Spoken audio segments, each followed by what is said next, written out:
Mudhillalah wa may yudlilhu fala hadiyalah. Nashhadu an la ilaha illallah, nashhadu anna Muhammadan abduhu wa rasuluh, la nabiyya ba'dah amma ba'da. Kama qala Allah ta'ala azza wa jalla fi kitabihil karim, na'udzu billahi minasy syaithanir rajim. Bismillahirrahmanirrahim. Ya ayyatuhan nafsul mutmainnah, irji'i ila rabbiki radiyatan mardiyah, fadkhuli fi ibadi wadkhuli jannati al-ayah. Wa kama qala nabiyyuna Muhammad ibn Abdillah. Man, semua sehat? Alhamdulillah. Oke, siap ya. Oke. Alamak Jang, siap nggak siap ya? Oke, siap. Baik ibu-ibu yang saya sayangi karena Allah, suara jelas ke belakang? Hari ini kita akan membahas tentang ciri dan tanda akhir zaman. Belum saya sampaikan dalam majelis ini, lebih kurang kita belajar paling lama 40 menit ke depan. Fokus, nggak usah ingat jemuran dan masa lalu, lihat saya aja. Lihat aja, nggak usah dengerin. Lihat aja. Baik, kita akan belajar tentang ciri tanda akhir zaman.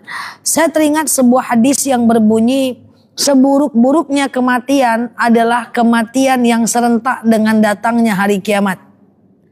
Jadi kita ini belum meninggal lagi. Nanti meninggal kita ini serentak dengan datangnya hari kiamat. Itu seburuk-buruknya kematian. Oh, gitu. Ancawati sekarang lagi. Gitu.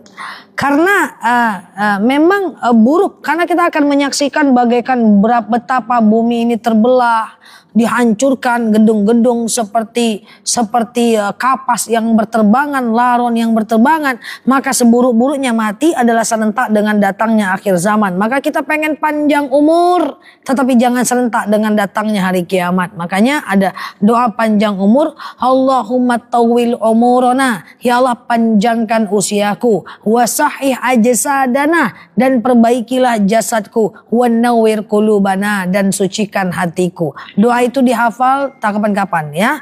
Jadi ibu-ibu yang saya sayangi karena Allah, itu dibaca dan supaya Allah panjangkan umur, tapi jangan pula sampai datang akhir zaman. Yuk kita bahas apa ciri tanda akhir zaman. Kita mulai, betul? Yang pertama, ciri udah dekatnya akhir zaman, bisa jadi udah kita lihat, bisa jadi belum kita lihat, yaitu ketika orang tua menjadi budaknya dan anak menjadi tuannya. Udah ada belum? Udah ada belum? Ketika orang tua menjadi budaknya dan anak menjadi tuannya. Dulu banyak anak yang menangis karena dimarahi orang tuanya. Takut dia sama emaknya. Sekarang berapa banyak emak yang menangis akibat kelakuan anaknya. Nah itu problemnya.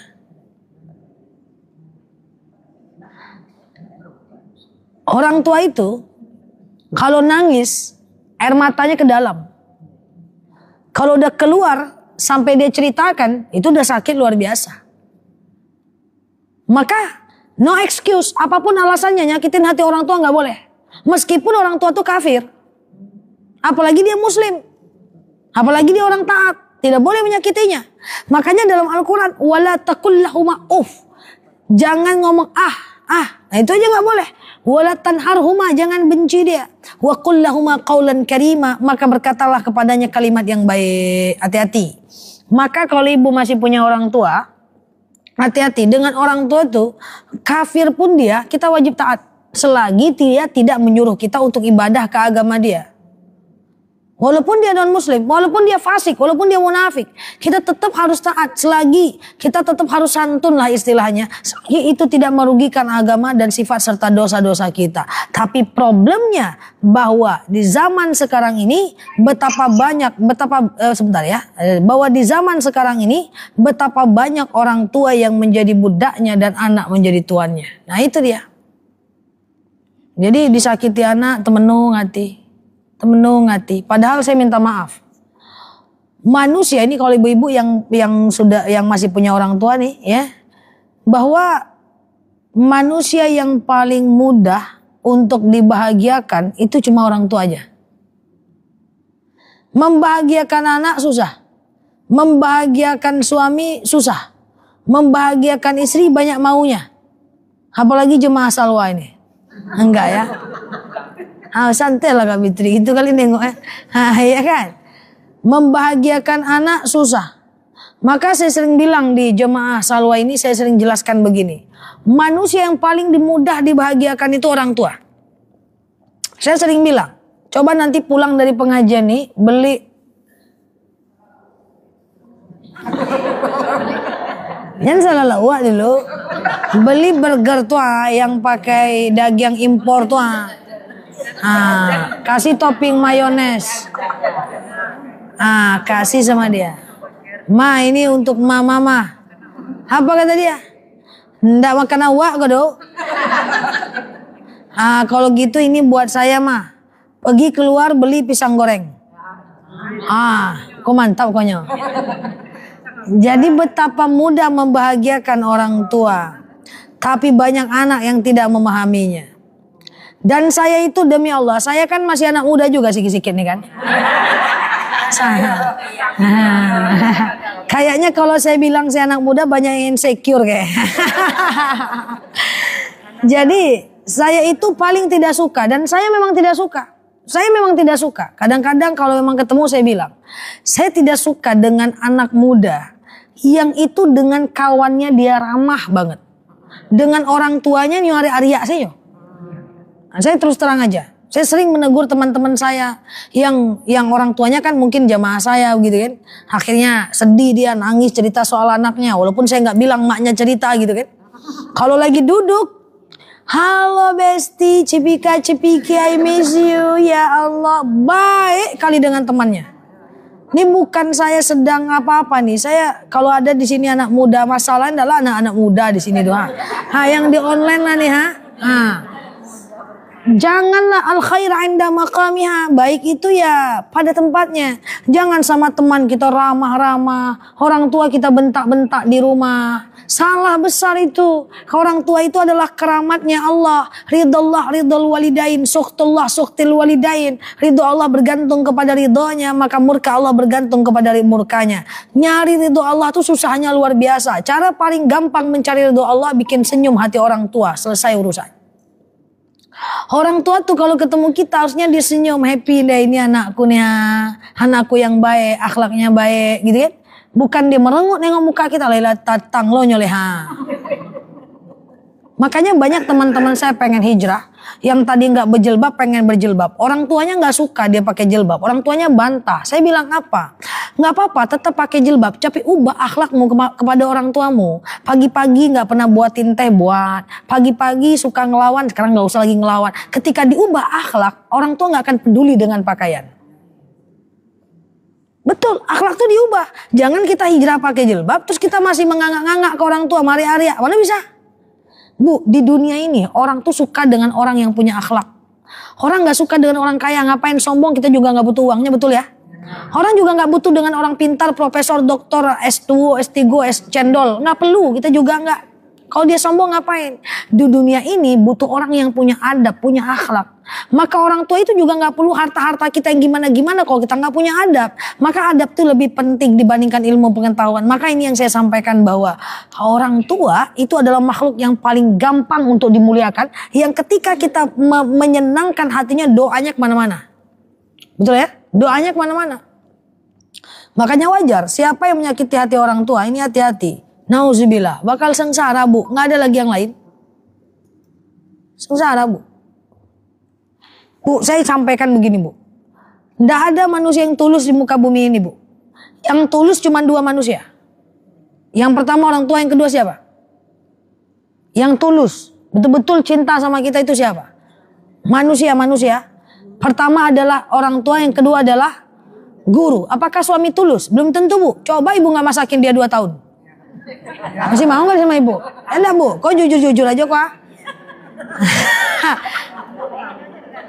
Suami istri itu transaksi kepentingan bu. Walaupun sah-sah aja dalam agama Islam. Tapi itu transaksional bu. Apakah suami tulus? Belum tentu bu. Coba ibu gak usah masak 2 tahun. Gak usah ngurus pakaiannya 2 tahun.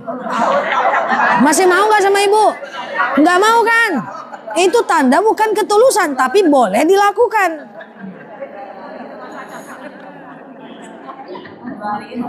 Bu. Suami istri itu transaksional, tapi saya tidak menyatakan itu tidak boleh. Boleh, tapi kan gitu. Oke? Apakah seorang suami itu tulus kepada istrinya? Belum tentu. Apakah seorang istri tulus kepada suaminya? Belum tentu. Coba nggak dinafkahi 2 tahun.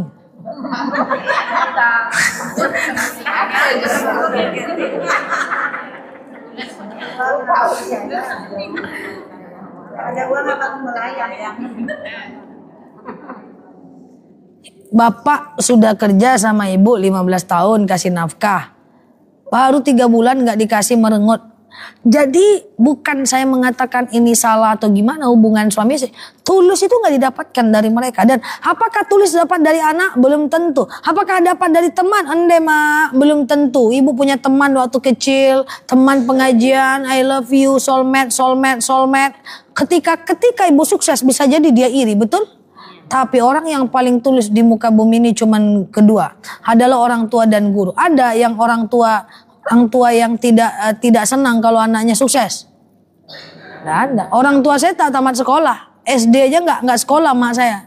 Saya kuliah nggak pernah dia bilang, curang mah, masa kamu sampai S3 ambo SD ya. Nggak pernah. Apakah guru-guru kita itu pernah iri kalau kita lebih sukses? Enggak. Kalau kita sukses diceritakan gitu ke orang, Bu. Itu muridku tuh. Itu muridku tuh. Saya ngerasakan, Bu. Saya bukti nyatanya. Teori yang saya baca ada di dunia, Bu. Saya ceramah di salah satu masjid. Sekarang ada satu masjid ada beberapa masjid yang ketua majelis taklimnya itu guru saya, Bu. Bahkan guru agama saya, Bu.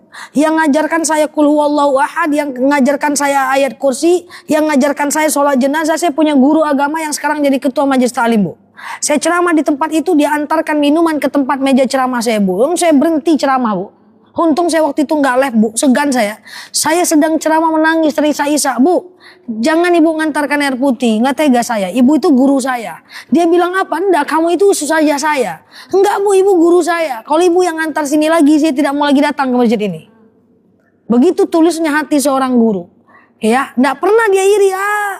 Itu dulu yang saya ngajarkan Al-Fatihah atau mah? Enggak, dia senang. Itu dulu murid saya itu. Dia memang kece dari dulu tuh. Wah, kan Giko Pulo ya kan. Santai lah. Kayak gitu. Saya ceramah ke satu tempat. Punya guru. Saya ketemu sama guru saya. Keluar dari tempat ceramah dia jadi tukang parkirnya. Mundur. Pak, jangan bapak yang jadi tukang parkir saya. Nggak apa-apa, Bu. Ibu mundur aja, Bu. Jangan, Pak. Saya nggak mau mundur kalau bapak di belakang. Bayangkan dia nggak ada perasaan apa-apa. Saking senangnya dia, muridnya lebih sukses dibanding dia. Saya punya guru yang sekarang jadi mahasiswa saya di S2. Artinya, dan itu sering. Saya ngajar pasca sarjana, mahasiswa saya itu guru. Semuanya bagus ya. Tidak ada yang tidak bagus. Kenapa? Karena memang Allah ciptakan mereka untuk memiliki ketulusan yang luar biasa. Itulah orang tua dan guru. Maka sampaikan kepada anak didik kita, sampaikan kepada anak, siapa yang tak suka dengan gurunya, masa orang setulus itu mau kita sia-siakan hatinya. Patut hidup kita sengsara. Masa orang tua yang begitu tulus, guru yang begitu tulus kita ari-aria. Terus kita pengen aku jadi orang sukses, mana bisa. Sukses itu kalau bisa merenggut ridho mereka. Yang kalau ada kita mereka senang.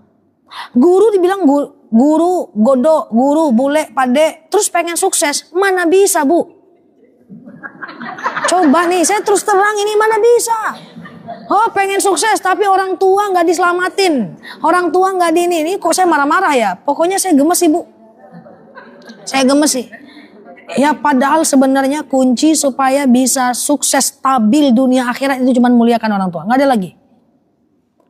Kan saya udah sering cerita sama ibu-ibu. Ada jemaah saya bilang, Nel, aku pengen sukses. Gimana caranya? Muliakan orang tua.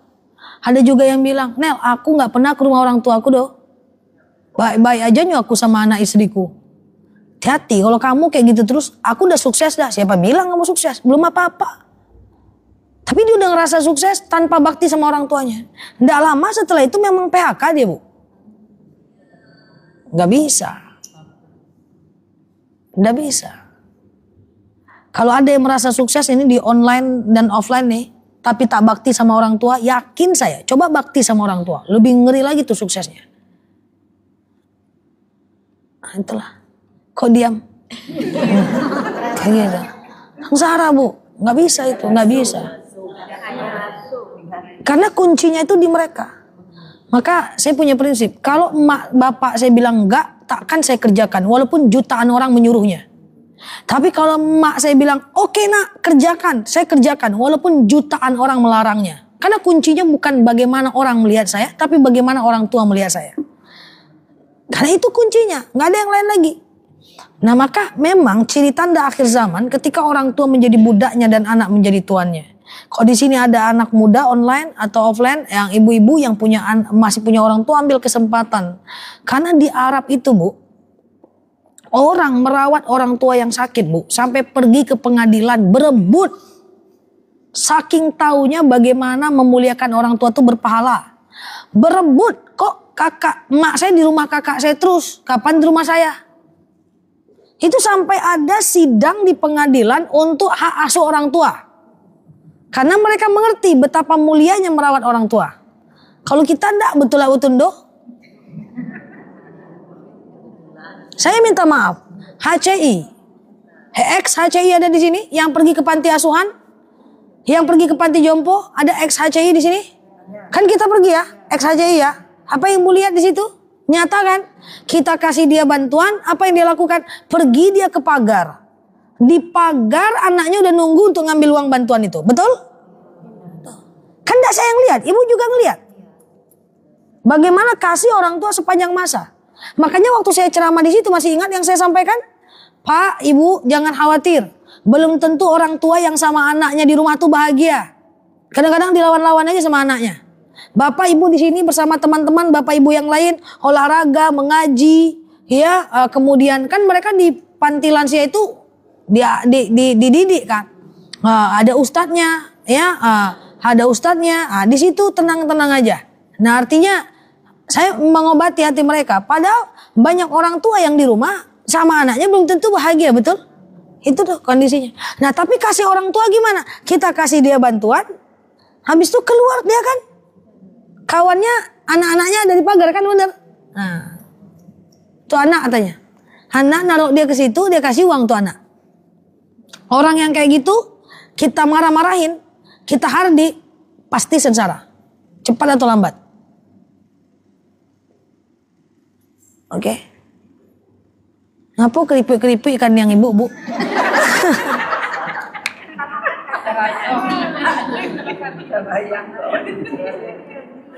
Hah? Itu kenyataannya. Kan yang kemarin kita lihat semua yang hadir lah kemarin itu. Dan itu bukan cuma di situ, di mana-mana seperti itu.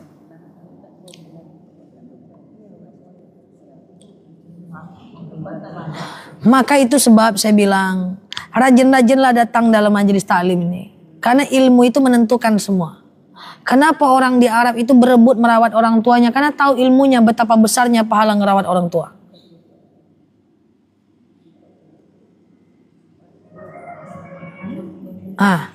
Sama dengan di Arab itu, orang kalau makan sama teman, berebut-rebut pengen bayar. Sampai jambak-jambak rambut, sampai jambak-jambak jilbab. Saya aja bayar. Saya aja bayar. Saya aja. Enggak. Karena tahu betapa mulianya menyenangkan hati orang dengan makan. Menyenangkan hati orang dengan traktir makan kawan. Nah, makanya itu dia. Kalau di sini kan enggak dong. Enggak, kecuali Salwa.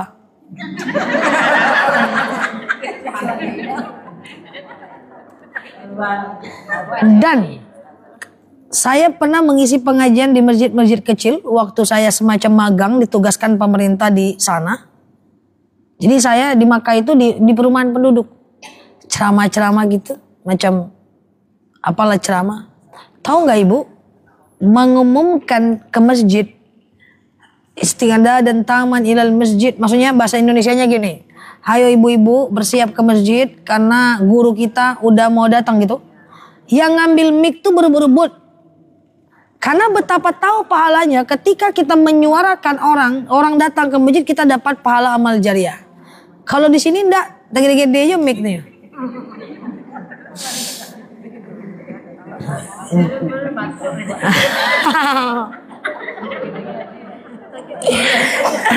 Disuruh, halo umumkanlah orang masjid sakit tenggorokan katanya.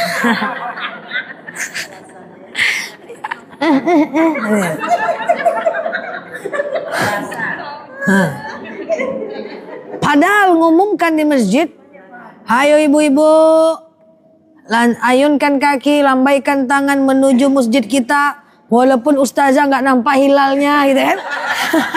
Nah itu kan, nah itu pahalanya besar. Kau enggak tolak tunduk, kau aja lah. Itu dia, beda dia. Oke? Yang pertama, ciri tanda akhir zaman ketika orang tua menjadi budaknya dan anak menjadi tuannya. Yang kedua, ciri tanda akhir zaman banyaknya terjadi perzinahan. Bu, perzinahan bu. Ada dalil az-zaniyatu waz-zani fajlidu aydiyahuma mi'ata jaldah. Laki-laki yang berzina, wanita yang berzina, rajam sampai mati 100 kali. Zina dalam agama kita ada 2. Pertama ada namanya zina muhsan. Zina laki-laki dan perempuan yang sudah menikah dan berselingkuh. Yang kedua zina ghairu muhsan. Zina yang laki-laki perempuan lajang dan bujang. Kalau yang berselingkuh tadi rajam sampai mati, harus meninggal dia. Maka di Indonesia banyak mayat hidup yang harusnya mati, hidup juga masih. Kemudian zina muhsan, ghairu muhsan, yang mesti dirajam doang 100 kali. Bu, zina ini bukan hanya zina bu, tapi ada dalil wala taqrabuz zina. Jangan kalian dekati zina. Ibu-ibu, zina itu banyak sekarang zaman orang selingkuh. Sehingga ini ciri tanda akhir zaman. Betul? Tapi tidak cuma itu bu. Tolong ibu-ibu, nih yang 40-an nih lebih ngeri lagi dibanding kami-kami nih. Ada yang 40-an sini? Baik. 40-an, 50-an, 60-an. Ada juga? 60-an. Kayaknya generasi saya masih mending lah ya. Karena kasus yang saya hadapi 40-an semua. Nah ini hati-hati nih, yang 40-an. Nih saya bilang nih, kalau interaksi dengan lawan jenis, ibu kan ada yang udah punya suami, 1, 2 kan, itu jangan jinsiah bu. Saya jelaskan bu, kalau berhubungan dengan laki-laki di telepon, chat atau apapun, sekedar muamalah boleh, jual beli. Kita pergi ke toko ke kedai cabe, kita beli cabe dia, cuman kita berdua perempuan sama dia di situ, enggak apa-apa. Upah mengupah, kita naik Gojek, kita pakai supir, kita naik gokar sendiri berdua dengan cowok, enggak apa-apa. Itu upah mengupah. Sewa menyewa itu boleh. Pinjam meminjam, kita pinjam uang ke teman kita yang laki-laki, lalu kita masuk ke rumahnya berdua aja tapi ngobrolnya minjem duit misalnya, nggak boleh. Boleh bu. Ya, kalau muamalah boleh. Misalnya kita pergi ke ruangan atasan kita, dia sendiri kita sendiri, tapi bicaranya laporan kerja itu boleh. Kalau sewa menyewa, upah mengupah, hutang piutang boleh bu, itu muamalah namanya. Tapi nggak boleh jinsiah ya. Jinsiah itu kayak gini, chat-chatan dengan laki-laki ya yang bukan mahram. Lagi apa bang? Itu jinsiah. Udah makan belum? Jangan lupa makan ya bang. Ya, dek hati-hati ya di jalan.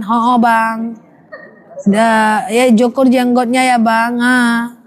Bangun tahajud ya dek, selebeu. Nggak ada boleh gitu-gitu. Nggak ada boleh gitu-gitu. Ya bangun tahajud ya dek. Karena ada yang curhat, ustazah, saya lebih senang dengan yang baru walaupun dia selingkuhan, ujung-ujungnya jadi enak. Enak apa? Dia bangunkan saya tahajud. Nggak kayak suami saya sholat aja nggak boleh tetap. Nah, suaminya nggak sholat, dia selingkuh sama yang baru taat. Walaupun bangun dia tahajud, nggak boleh. Seberapa juta fakta yang sudah saya temuin, nggak boleh. Itu jinsia. Makanya Kak Fitri kalau nelpon sama laki-laki nggak boleh. Macam makanya jangan duduk-duduk depan aku. Makanya Kak Fitri kalau nelpon dengan cowok nggak boleh lagi apa bang. Hende mah nggak boleh. Jadi santun tapi tidak gemulai. Apa kabar bang? Gimana? Langsung ke pokok permasalahan. Jangan tanya-tanya makan apa pagi kok bang, jangan. Oke, gimana mas? Ya udah, kemarin kita kerjain bareng-bareng ya. Oke, besok gini aja caranya. Ngobrolnya gitu aja. Jangan menye-menye banyak gaya Bu Rita. Iya, siasa. Kena berdua. Makanya lain kali jangan duduk depan. Nah, kayak gitu ya. Jadi itu namanya jinsia. Dan saya minta maaf. Seandainya ada suami-suami yang chat sama perempuan lain kayak gitu isinya. Atau seorang istri yang chat sama laki-laki lain kayak gitu isinya. Kalau ibu tahu suami seperti itu harus diselesaikan. Jangan dibiarkan. Itu nggak boleh. Itu dosa besar. Jadi dileraikan. Walaupun harus bertengkar. Karena bertengkar menyelesaikan dosa lebih baik daripada diam tapi cari aman. Oke? Kok kayak gitu wajah ibu? Kayak ingat masa-masa lalu ibu. Itu dia. Dulu nggak tahu. Jadi dulu maksudnya? Oh, ada yang pernah kayak gitu rupanya ya. Jadi seperti itu. Jadi komunikasinya tuh seperti itu. Lagi jangan lagi apa, di mana jangan. Karena kemarin ada kasus baru seminggu suaminya meninggal. Dia udah mau nikah dengan orang lain seminggu. Boleh nikah lagi dengan orang lain, enggak apa-apa lagi doh. Tapi setelah 130 hari. Habiskan dulu masa idah, gas lah.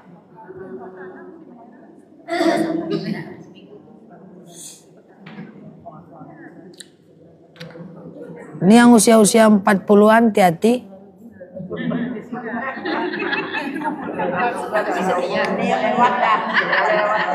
Ada 50 ibu dah. Oh, saya 50-an jadi apa saya nanti ya? Udah 50-an ya, siap. Oke. Yang pertama apa tadi? Ciri tanda akhir zaman? Orang tua menjadi budaknya, anak menjadi tuannya. Yang kedua, terjadinya perzinahan. Yang ketiga, ciri dan tanda akhir zaman adalah terbolak-baliknya antara kebaikan dan keburukan. Keburukan dan kebaikan gak jelas, semua menjadi dilogikakan. Dan itu orang-orang yang ngomong suka seperti ini. Ngapain sholat tapi masih jahat? Kan kayaknya betul kan? Kayaknya aja itu bu. Padahal salah total itu. Lebih baik sholat tapi masih jahat daripada baik tapi gak sholat. Karena kebaikan itu butuh proses, sementara sholat kewajiban. Yang pertama. Yang kedua, gak perlu berhijab, yang dihijab tuh hati. Dari ngapain berhijab tapi hati tak baik. Lebih bagus hati baik tapi tak berjilbab. Kayaknya betul tapi salah total. Jilbab lah walaupun masih jahat. Karena perbaikan itu butuh proses. Hei, ngapain majelis taklim bu? Kata suaminya.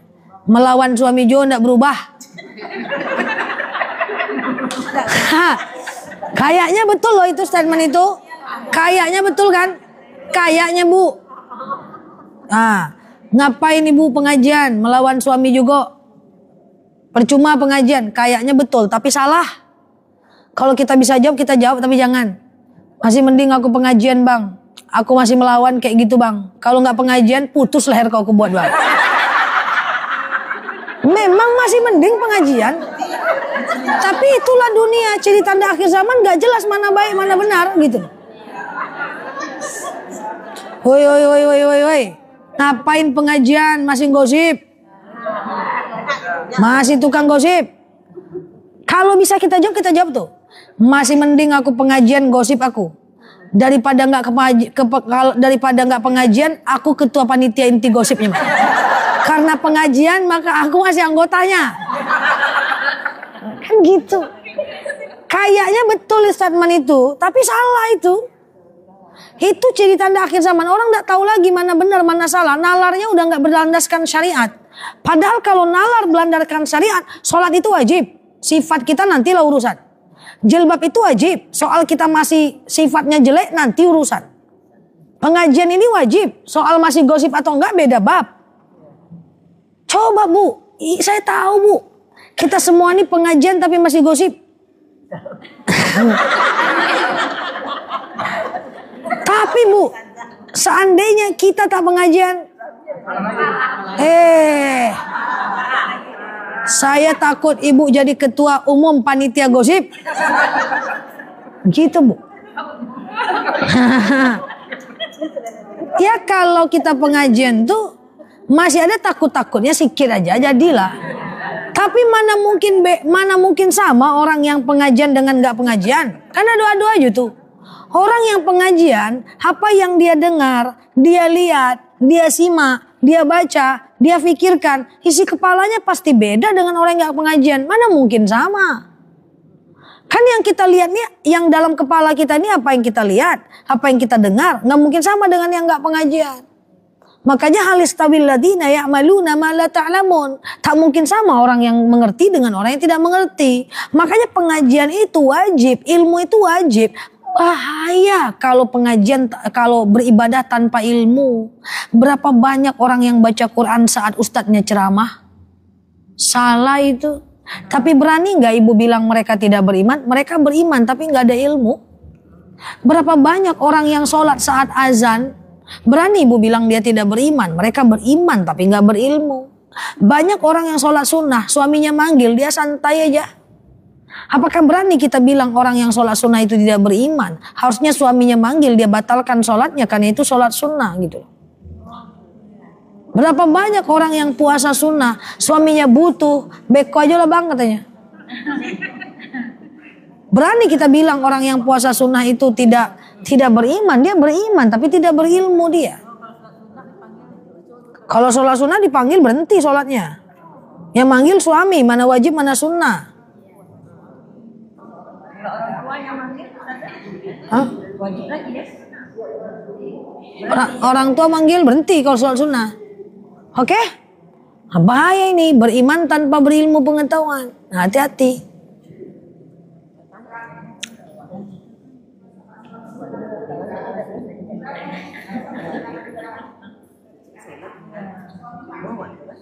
Sholat sunnah berhenti Kak? Kalau tamu datang berhenti. Berhenti. Kalau sedikit lagi selesaikan sedikit. Dah. Oke. Nah, jadi terbolak-baliknya baik dan buruk. Bu. Oi, Bu. Nggak jelas mana benar mana salah gitu loh. Contoh nih. Jangan marah sama saya enggak. Jangan marah sama saya enggak. Karena banyak salahnya nanti nih. Contoh ya, nggak jelas mana benar mana salah. Contoh. Ustadznya poligami. Apa katanya? Aku nggak mau dengarkan ustadz itu lagi. Kenapa? Nyo poligami. Istrinya aja santai, nyo ibu pula yang marah.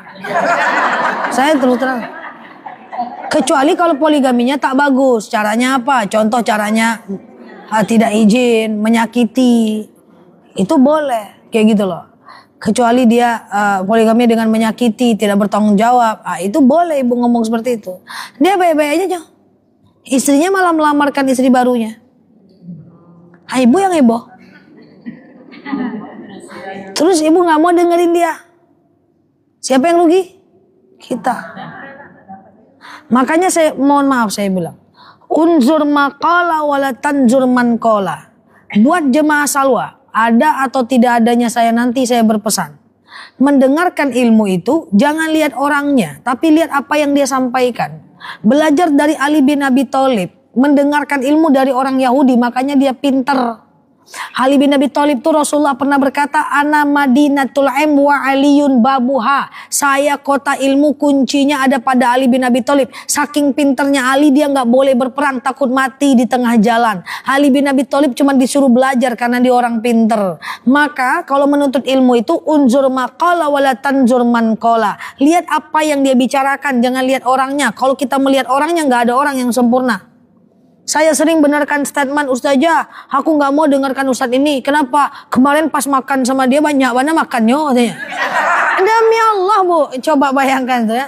Ya Allah, Ustadz cuman banyak makan, terus ibu nggak mau dengerin dia. Kayak mana ceritanya? Kan nggak enak liatnya Ustazah. Nggak bisa, rugi kita nggak dengerin dia. Dia punya ilmu yang lain, siapa yang rugi? Dia main baik-baik aja. Rugi, enggak boleh. Jemaah saya harus mendengarkan semua ilmu. Mau dia dari ustadz mana, ambil baiknya. Ya enggak ada masalah itu. Ya ambil baiknya. Udah. Enggak boleh menutup diri terhadap sosok. Aku enggak mau. Ngapa gitu? Lambe mana ustadz tuh jalannya misalnya. Kita yang rugi karena kita enggak dapat ilmu gitu. Lah.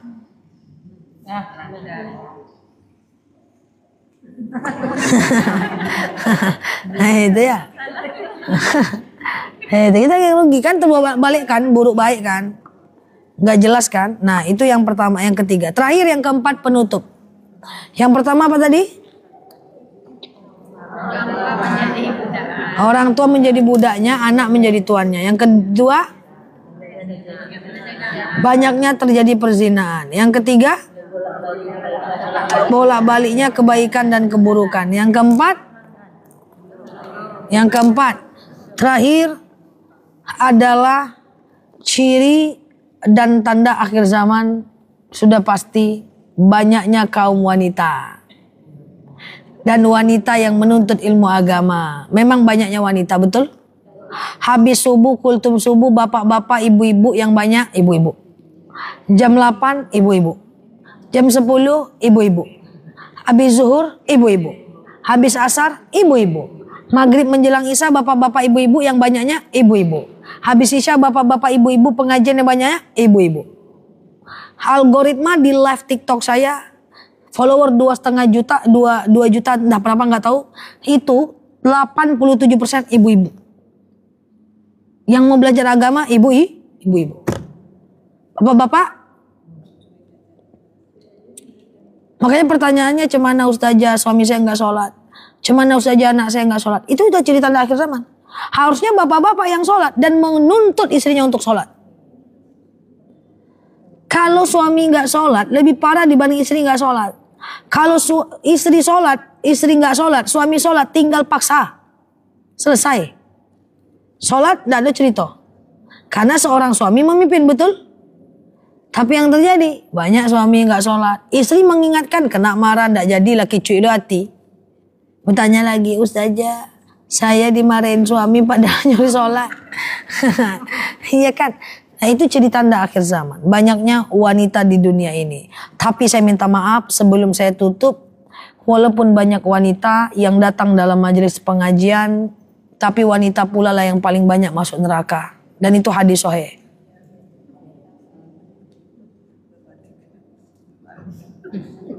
Tapi saya tidak lihat wajah ibu di neraka. Tidak ada peda waisi. Tidak muek lepas itu ada orang. Jadi gini. Kenapa wanita banyak masuk neraka? Pertama, karena banyak wanita itu banyak ngomongnya sehingga banyak salahnya. Yang kedua, wanita itu terlalu banyak auratnya sehingga banyak nampaknya. Yang ketiga, wanita itu kurang mensyukuri apa yang diberikan suaminya. Boleh saya pesan sedikit? Suami wajib menafkahi istri. Tapi tidak semua uang suami uang istri. Di dalam uang suami ada hak istri. Jadi jangan larang suami ngasih ke orang tuanya ketika ibu masih tercukupi.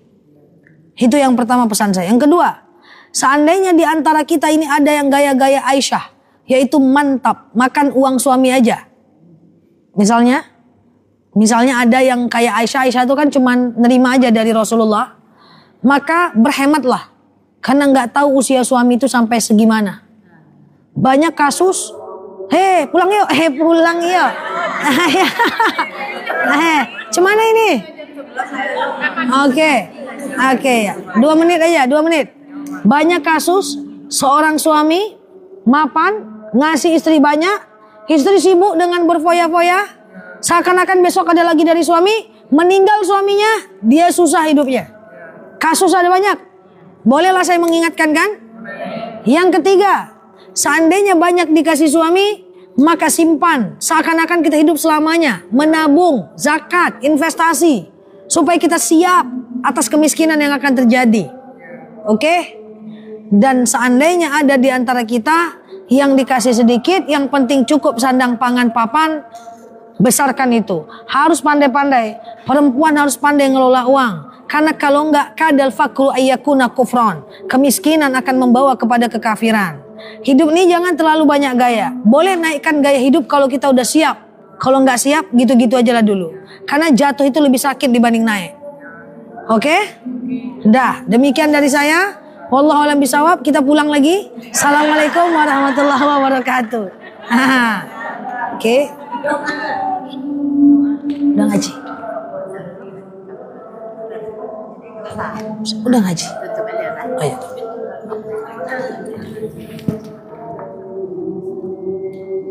Terima kasih kita ucapkan kepada Ustaz Adela yang menyampaikan ilmunya kepada kita semua. Semoga sehat ya teman-teman ya. Teman-teman yang siap Mbak Tasik ya. Teman-teman yang baru mampir boleh klik foto aku yang ada di pojok kiri atas. Kemudian follow, aktifkan tombol loncengnya agar teman-teman dapat video terbaru dari aku ya. Saya selalu semua di sana ya. Sampai ketemu di live berikutnya ya. Astagfirullahaladzim. Saya sebagai pembawa acara mohon maaf salah dan hilaf. Billahi taufiq wal hidayah. Wassalamualaikum warahmatullahi wabarakatuh. Waalaikumsalam warahmatullahi wabarakatuh. Sehat lagi ya teman-teman ya. Teman-teman ketemu lagi di jam 4:30 waktu Indonesia Barat. Nanti ceramah sore. Kemudian jam 7.45 nanti malam waktu Indonesia Barat khusus tanya jawab bareng aku. Kemudian jam 7.45 ya nanti kita ketemu khusus jemaah offline online ya. Bagi teman-teman yang tadi ada nanyain madu jam 1 siang nanti dengan Mbak Lavina ya. Di jam 1 siang nanti boleh hadir di live ini di Mbak Lavina. Kemudian apalagi yang terlambat hadir bisa lihat di di channel YouTube aku ceramahnya ya. Oke, terima kasih ya. Sampai ketemu di nanti malam 7.45 waktu Indonesia Barat dan di nanti sore 4:30 waktu Indonesia Barat. Selagi nggak ada anak kecil aku live ya. Kita tutup dulu ya guys. Subhanakallahumma wa bihamdika nasyhadu alla ilaha illa anta nastaghfiruka wa natubu ilaik. Ya, masuk YouTube ya. Ceramah ini nanti kita upload ke YouTube ya. Lagi ngantri YouTube-nya ya. Oke ya. Maaf saya share ke YouTube nggak boleh teman-teman yang share ya, tidak boleh re-upload video saya. Yang boleh share ke YouTube cuma akun saya aja dan ke TikTok ya, karena nanti itu melanggar panduan komunitas. Kalau ada 2 video yang sama di re-upload nanti akunnya teman-teman bermasalah. Aku ada, nggak usah teman-teman yang upload, biar aku yang upload ya. Saya selalu semuanya ya. Kita tutup dulu. Subhanakallahumma wa bihamdika nasyhadu alla ilaha illa anta nastaghfiruka wa natubu ilaik. Nelaluki di sini sampai paham. Assalamualaikum warahmatullahi wabarakatuh. Bye bye. Love you all. Thank you ya guys. Aku matiin dulu ya. Bye.